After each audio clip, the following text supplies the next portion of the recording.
Hi, my name's Jen. I'm starting this new project called Jen's Movies of the Week, and I'm usually the host of the Every Romcom podcast. You can find that at everyromcom.com or Every Romcom podcast here on YouTube, or just at Every Romcom wherever you get podcasts, basically. And I love that podcast. It's my passion project. We put a lot of research into it, and our episodes are really in depth with a co host and often with guests. They are not on video because I don't want to have to learn how to edit video.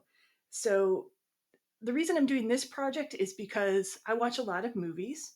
Not all of them are romantic comedies, and sometimes I just want to talk about them. But I do not have the time to research and start a whole other podcast just about these movies. So I'm going to share with you just some of the movies I watch each week. And the format may change a little bit per week, but it'll usually be just a short episode, some off the cuff thoughts about the things I watched, and hopefully you'll enjoy it. All right, so this first episode, I'm going to start with telling you about a couple of the worst movies I watched this week and one or two of the best movies I watched this week. I watch a lot of movies every week. So, first I'm going to start with the worst because it's usually funnier to start to talk about bad movies. So, both of these movies came to me from Kanopy. I don't know if you have Kanopy. It's a streaming service you can get with a lot of libraries. Kanopy spelled with a K. And they give you a certain number of credits each month. And they don't have trailers before the movie, so unless you go to YouTube and like find a trailer for the movie, you're kind of going in blind or based on Canopy's description. And Canopy made these movies sound really good. So here's the first one. The first one was an East German musical from 1968 called Heiser Sommer, Hot Summer. And I've been trying to watch summer movies too because I'm making a list on Letterboxd of like 30 summertime movies for July, or maybe it was 31. I can't remember. In any case, I was like, okay, this might be interesting for my list. And Canopy said it is East Germany's own unique version of Greece. And I like Greece, so I'm like, all right, let's check it out. So it is not. All right, let me just tell you right now. It is not East Germany's version of Greece. It is bad. On Letterboxd, there are people giving it good reviews, and it makes me not trust them, to be honest. Like, generally, I trust people, and I'm like, if they say they like a movie, of course they like a movie. They're not just being performative or whatever. But this is one case where I'm a little bit doubtful about that because I just don't see it. And the reviews that you see there that are actually in German, like, are all the lower ratings. So the German people are like, no, this is not a good movie. And meanwhile, some like American person's like, oh yes, very fun. And I'm like, what? Have you never seen a musical in your life? So first of all, there are too many characters. There are like 12 girls and like 11 guys, and you're supposed to like be able to differentiate any of these people. No, you cannot. There's like one girl who's a little bit different because she has like short brown hair and she's very bossy. Unfortunately, it mostly just makes her seem sort of annoying. The guys pretty much all look the same. Like, there was a love triangle, and at first I wasn't even aware of it because I'm like, oh, I thought that was a different guy. No. As to the musical numbers, the title number, Heiser Sommer, it's a little bit catchy, but in a way that you don't want it to be because you can't get it out of your head, and it also kind of sucks. And in terms of the dancing, at one point they were doing something that looked like West Side Story esque, but like it made no sense in the context of the narrative. Anyway, all I'm going to say is the highlight of this movie, and unfortunately, this may make you want to watch it, but don't, please don't.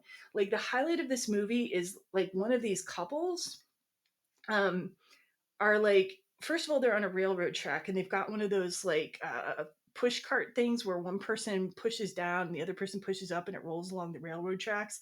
Like, this is their fun summer vacation. They're just like on a railroad track. But then all of a sudden they appear like dressed in hay costumes that look kind of like the flower costume from Midsommar. Like, what? And they're like in the hay costumes kind of dancing around. And next to them there's this like Saint Bernard dog looking at them like, what? Like, honestly, the Saint Bernard dog is like the most relatable character in this entire movie. So I hope this didn't make you want to watch this movie. I wouldn't. At least I wouldn't use my Canopy credit for it. But there you go. Heiser Summer, no. Sorry, East Germany. You, your directors have made some really great movies after, the collapse of East Germany, like The Lives of Others, Goodbye Lenin. Go watch those. All right. So, second movie that Canopy kind of fooled me into watching was called A Boiling Hot Summer, or maybe it was A Burning Hot Summer. Now I can't remember. Let's see. I think I wrote this down. Ah, yes, A Boiling Hot Summer, Une été brûlante. And I got sucked into this movie because Louis Garrel is in it. Louis Garrel is in The Dreamers, and I find Louis Garrel attractive. So there you go. I'm kind of a sucker for that. But then they also made it sound like it was going to be like this kind of like erotic movie, maybe, or like at least sexy. This is their description. When two young, passionate couples spend the summer together in Rome, they are plunged into a series of stormy love triangles that threaten to tear their friendships apart. No. Okay. Um, a lot of people are depressed in this movie. And like, I think there's one person who has an affair. And yeah, and they suck you in at the beginning of the movie with like Monica Bellucci is like lying on a bed naked, and you think, okay, well, maybe later there's going to be more of that. No, no, they're just like, they knew that like they could get people to keep watching this like really sad movie about depressed people talking about philosophy and why their lives sucked if they just put a naked woman at the beginning of the movie, and you kept thinking maybe there would be more naked people. Not so much. I'm sorry. It's Louis Garrel's father directed the movie, Philippe Garrel, and it did not make me want to watch more of his movies. I'm sorry. Um, and I like broody movies. I like philosophical movies in their place, right? But this, it just didn't have the juice. I think Roger Ebert in his review said something like he couldn't see any reason for this movie's existence. And, that's about how I felt. It's like, what was the point here? Like, why this story? When you're making a movie, when you're putting all the effort and time into something, there should be some kind of reason, like, thing that separates it from other movies, or it should just be entertaining. And this, I don't know, it just didn't deliver. So, no to A Boiling Hot Summer as well. Okay, so bad movies out of the way. Those are the worst things I watched this week. And by the way, if you want to see like my little mini reviews on things, I rate and review everything I watch on Letterboxd. I'm Jen, every rom com over on Letterboxd. So there's that. But I'll talk about them a little more here. So now on to the best things I watched this week. So first of all, I watched this one. It was doing research for an episode we're going to do on Bend It Like Beckham. I found out about a soccer event for women's soccer that took place in 1971. It was an unofficial World Cup for women, and a lot of people didn't know about this until apparently this documentary came out called Copa 71. Copa 71 came out in 2023. It's directed by Rachel Ramsey and James Erskine. And I don't know, like, I wasn't even really into soccer that much before I started researching for Bend It Like Beckham and then watching a little bit of the World Cup with my husband.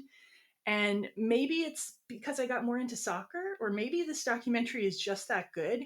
But like, I cried a few times watching this documentary. Um, it goes back and it shows archival footage of this women's soccer tournament, and it also talks to some of the women who were players in the tournament, and they're old women now, of course, and they're sort of remembering like, number one, how hard it was to become a soccer player at that time, like how women were discouraged from playing soccer in most cases, sometimes forbidden from playing soccer. It talks about their experience going to this unprecedented event, like traveling to play soccer in the Azteca. So that's that huge soccer stadium that they've been playing some of the World Cup games in Mexico.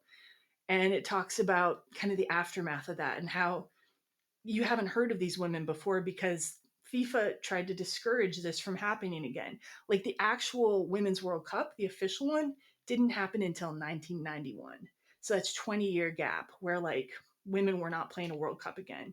I mean, there were other events like in my Bend It Like Beckham episode, I will tell you a little bit about what happened in the interim there. We're going to do a little history of soccer along with the movie.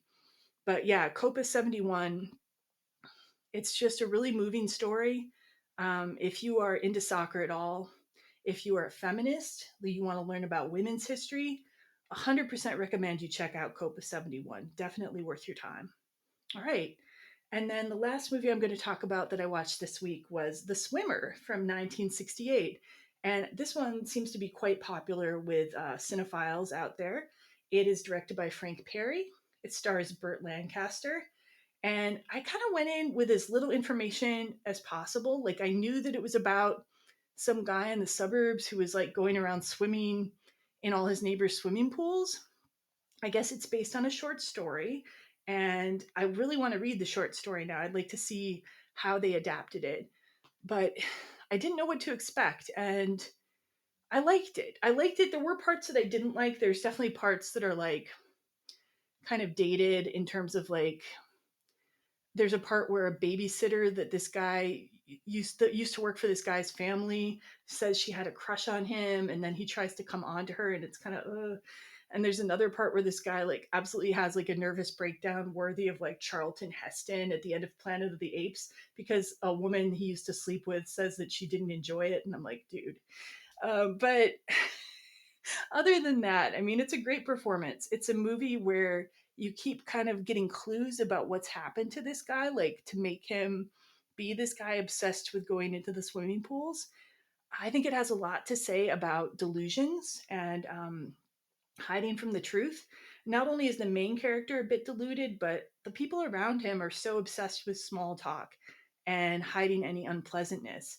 And I think it's a really interesting commentary on life in the 1950s and 60s in America, and hell, maybe today in America, who knows. If you're a fan of Mad Men, I think you would appreciate it. And if you're a fan of like good performances, like Burt Lancaster does give a very interesting, complex performance in this movie. And it's very 1960s. Okay, the cinematography, some of the editing, very 60s. But yeah, it's very unique. Like, it's rare that I watch a movie that surprises me anymore because I've seen so many movies. This is a movie that surprised me in some way. So I think that alone makes it worth watching. All right, so that's all I have for today for Jen's Movies of the Week. Like I said, if you want to hear my thoughts about things that are more researched, more in depth, please check out every rom-com podcast, or just find us wherever you get your podcasts. And if there's like comments you have on the movies I talked about today, or if you have ideas, here's the thing. I'm looking for more good summer movies, movies that take place in the summer, especially cheerful ones, okay? And if you have any ideas for that, please also leave those in the comments. All right. Thanks so much for listening, everybody. Goodbye.